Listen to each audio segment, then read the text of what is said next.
Sonic the Hedgehog 3 versus Mufasa the Lion King, the most heated movie war of 2024. A war so heated that Disney is afraid of losing. As if they haven't been doing that already. But let me give Disney another L by saying Mufasa was not very good. I will be going into spoilers for both movies, by the way, so you've been warned. So Mufasa focuses on Mufasa and Scar's origin story, which is a cool but confusing concept. It's cool because it gives us an idea to get a bit more lore into these beloved characters.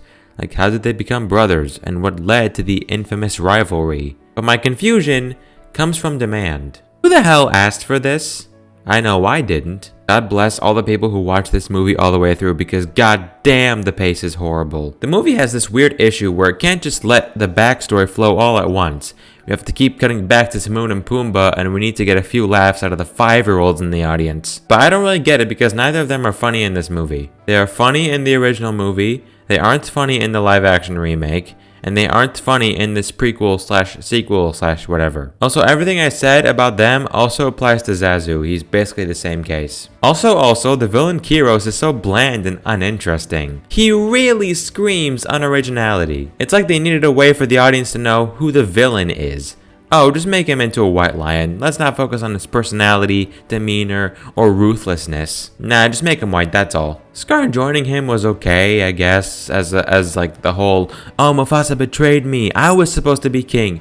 Sarabi was meant to be my wife. And I hate to be the guy with the hot takes, but I'm gonna say it. Lin-Manuel Miranda fell off. This soundtrack is very forgettable and bland. This is a soundtrack with 7 songs, all of which feel they need to have a choir and big drums in every single one to make it feel very special. So yeah, I don't really know what else to say, man.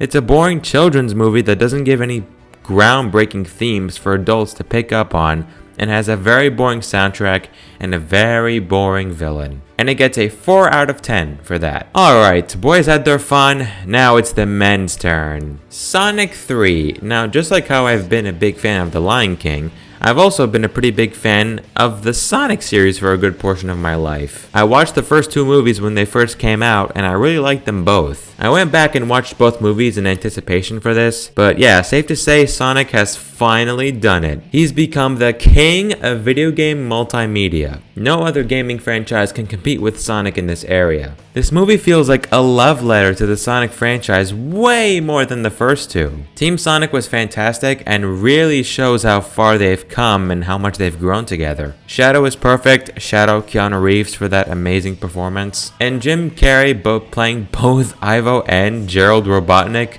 was immaculate. Honestly, with this trilogy, and especially thanks to this movie, Dr. Eggman will probably go down as one of the best roles of Jim Carrey's career. Like, this dude's a legend, no doubt, but I feel like this is up there as some of his best work. And if this is when he decides to finally hang it up for good, then let me just say, thank you, Jim Carrey. I will definitely do a video ranking of all of Jim Carrey's films. It gives me an excuse to watch The Mask for the first time. I don't know why I haven't seen that movie yet. Oh, and the references were also great. The Chow, the helicopter, the music, it's all great stuff. And yeah, Shadow and Maria is enough to make a grown man cry, especially with that montage. Not this grown man, but definitely another one. And I'd be surprised if that Sonic and Shadow fight at the end did not feed families a warm, delicious meal of chili dogs, because it deserves it. Overall, Sonic 3 is definitely the best of the trilogy, and I'm so glad it's not the end just yet. And I know the 4th film is gonna go off, like Metal Sonic and Amy did in the mid-credit scene. Sonic 3 gets a 9 out of 10 for simply being everything a Sonic the Hedgehog fan could dream of.